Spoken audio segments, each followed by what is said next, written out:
Hello everyone, સ્વાગત છે આપ સૌનું ટાર્ગેટ જીપીએસસી યુટ્યુબ ચેનલમાં. હું હર્ષલ જૈન સર આપનું સ્વાગત કરું છું. મિત્રો, આપણે લાસ્ટ સેશનમાં રાષ્ટ્રપતિ વિશે ભણી ગયા હતા.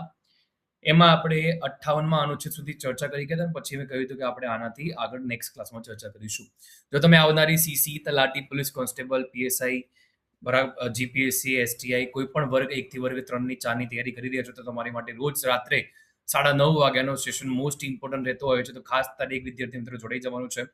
સરળ પાઠશાલા એપ્લિકેશન, ફેનકોલ એપ્લિકેશન અને ટેલિગ્રામ ચેનલની લિંક ડિસ્ક્રિપ્શન બોક્સમાં આપી જ છે. લાઈવ કોમેન્ટ બોક્સમાં પણ છે, વિડીયોના ડિસ્ક્રિપ્શનમાં પણ છે. તમારે બધી જ એપ્લિકેશન ડાઉનલોડ કરી લેવાની અને ટેલિગ્રામમાં જોડાઈ જવાનું છે.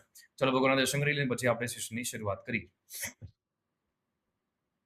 પ્રેસિડેન્ટ બહુ જ ઇમ્પોર્ટન્ટ ટોપિક છે. મારું નામ હર્ષલ જૈન, 7 વર્ષ કરતાં વધુ ટીચિંગ એક્સપિરિયન્સ આ ફિલ્ડની અંદર છે. અમારી એપ્લિકેશન સરળ પાઠશાળા તમે જોઈ શકો છો. બધા જ અહીંયા ઓપ્શન ફ્રી ઓફ કોસ્ટ છે.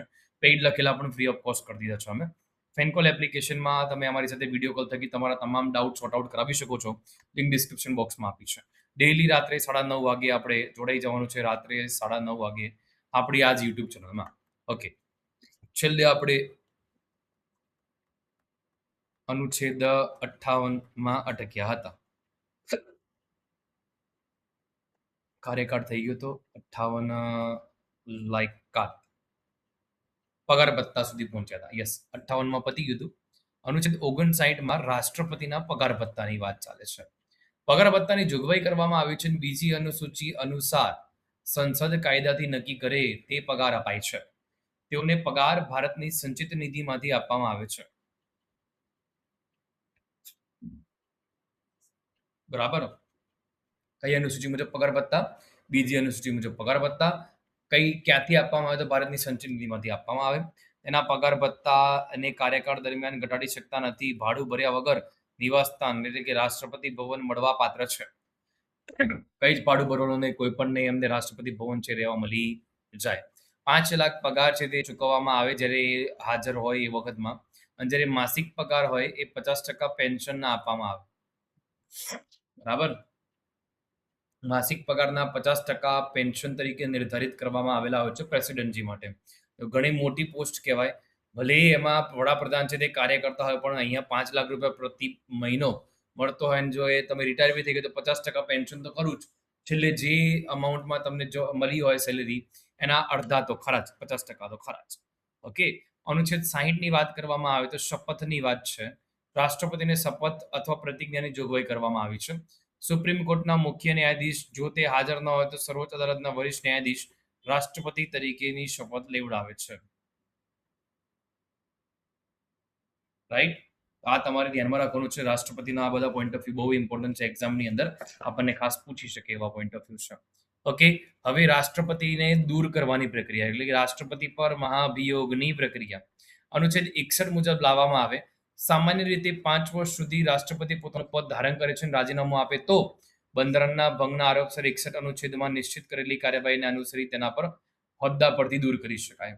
ભારતીય બંધારણમાં મહાભિયોગની પ્રક્રિયા માત્ર રાષ્ટ્રપતિને હટાવવા પૂરતી જ કરવામાં આવે છે. બરાબર. મહાભિયોગની પ્રક્રિયામાં શું છે? બહુ જ સરસ મહાભિયોગની પ્રક્રિયાના પોઈન્ટ ઓફ વ્યૂ સમજો, કારણ કે એક્ઝામમાં આપણને આમાંથી સારા એવા પ્રશ્નો પૂછાય છે. સંસદના કોઈ પણ એક ગૃહમાં તેમની સામે ઠરાવના સ્વરૂપે તહોમતનામું રજૂ કરવામાં આવે. આવો ઠરાવ રજૂ કરવા માટેના ઇરાદાથી જાણ કરતી ઓછામાં ઓછી 14 દિવસની લેખિત નોટિસ પાઠવવામાં આવે. ગૃહના સભ્યોની કુલ સભ્ય સંખ્યાના ચોથા ભાગ કરતા ઓછા ન હોય તેટલા સભ્યોને આ ઠરાવને ટેકો મળવો જોઈએ. મતલબ કે 25% સભ્યો છે એ ટેકો પ્રસ્તાવ લાવવા માટે જોઈએ. બરાબર. ઠરાવનો જે ટેકો મળ્યો છે ને ટેકા માટે, અને ટેકો છે એના 1/4 એટલે કે 25% સભ્યોનો ટેકો પ્રસ્તાવ લાવવા માટે જોઈએ. ઓકે, સંસદના કોઈ પણ ગૃહમાં રજૂ કરવામાં આવેલો એવો ઠરાવ ગૃહના સભ્યોની સંખ્યાના 2/3 કરતા ઓછી ન હોય તો એટલી બહુમતી આવા ઠરાવ પસાર થયેલો હોવો જોઈએ. કે 2/3 સભ્યોનો અહીંયા ટેકો જોઈએ મહાભિયોગ પ્રસ્તાવ પસાર કરવા માટે. ઓકે, ચલો ઠીક છે, વાંધો નહીં. આપણે આગળ વાત કરીએ છીએ. એમાં આવી તપાસના પરિણામે જો ભાઈ ઠરાવ પસાર કરવામાં આવે તો રાષ્ટ્રપતિ વિરુદ્ધ તહોમત પુરવાર થાય છે અને જે તારીખે આવું ઠરાવ પસાર થાય ત્યારથી રાષ્ટ્રપતિને તેમના હોદ્દા પરથી દૂર થયેલા ગણાશે. રાષ્ટ્રપતિ તેમના હોદ્દાથી દૂર થયેલા ગણાશે. મહાભિયોગની પ્રક્રિયાના સ્તરોને ફરીથી પ્રોપર એવામાં સમજી લે. મહાભિયોગની પ્રક્રિયા સંસદના બંને ગૃહમાંથી કોઈ પણ એક ગૃહમાં લાવી શકાય. મોસ્ટ ઇમ્પોર્ટન્ટ લાઈન છે એ. બીજું, જે ગૃહમાં મહાભિયોગની પ્રક્રિયા શરૂ કરી હોય તે ગૃહની સંખ્યાના 1/4 સભ્યોના હસ્તાક્ષરનું આવેદન ગૃહના અધ્યક્ષને આપવામાં આવે. 14 દિવસ પહેલા રાષ્ટ્રપતિને નોટિસ આપવામાં આવે છે. બરાબર, કેટલા દિવસ? 14 દિવસ પહેલા. અને 14 દિવસ પછી 2/3 બહુમતીથી ઠરાવ પસાર કરીને બીજા ગૃહમાં મોકલવામાં આવે. બીજું ગૃહ તપાસ કરશે, રાષ્ટ્રપતિને ગૃહમાં હાજર રહેવાનો અને રજૂઆત કરવાનો અધિકાર આપશે. છતાં પણ મહાભિયોગની પ્રક્રિયા ચાલુ રાખવી હોય તો બીજા ગૃહમાંથી 2/3 બહુમતી દ્વારા પ્રસ્તાવને પસાર કરવો પડે. પ્રસ્તાવ પસાર થાય તે જ સમયથી રાષ્ટ્રપતિએ પોતાનું પદ પણ છોડવું પડે છે. રાઈટ? આપણે આ વસ્તુ ધ્યાનમાં રાખવાની છે. મહાભિયોગની પ્રક્રિયામાં કોણ ભાગ લે? યાદ રાખજો, સંસદના નિમાયેલા અને ચૂંટાયેલા બંને સભ્યો આવશે. બરાબર, સંસદના નિમાયેલા અને ચૂંટાયેલા ભાગ લેતા નથી. રાજ્ય અને અમુક કેન્દ્ર શાસિત પ્રદેશની વિધાનસભાના સભ્યો રાષ્ટ્રપતિની મહાભિયોગની પ્રક્રિયામાં ભાગ લેતા નથી. મોસ્ટ ઇમ્પોર્ટન્ટ લાઈન છે. રાષ્ટ્રપતિનો હોદ્દો નીચેના પૈકી કયા સંજોગોમાં ખાલી પડે છે? 5 વર્ષનો કાર્યકાળ પૂર્ણ થઈ જાય તો ઓટોમેટિકલી એ પદમાં નવા જ રાષ્ટ્રપતિ આવશે. એ વચ્ચે ક્યાંક રાજીનામું આપી દે, રિસાઈ ગયા હોય તો રિસાઈ જવાના કારણે હોદ્દો ખાલી પડી શકે. મહાભિયોગની પ્રક્રિયા દ્વારા જ હટાવવાથી મૃત્યુ દ્વારા રાષ્ટ્રપતિની ચૂંટણી સર્વોચ્ચ ન્યાયાલય દ્વારા અયોગ્ય જાહેર કરી દેવામાં આવે ત્યારે, પરંતુ માત્ર ચૂંટણી પછી જ વિવાદને સુપ્રીમ કોર્ટમાં રજૂ કરી શકાય. રાષ્ટ્રપતિની ચૂંટણી છે એ સુપ્રીમ કોર્ટ દ્વારા અયોગ્ય જાહેર કરી રદ કરવામાં આવે ત્યારે, પરંતુ માત્ર ચૂંટણી પછી જ વિવાદને સર્વોચ્ચ ન્યાયાલયમાં રજૂ કરવામાં આવે છે. ઓકે, ચલો આટલી સુધી બધાને ડન. જોઈ લો ફટાફટથી.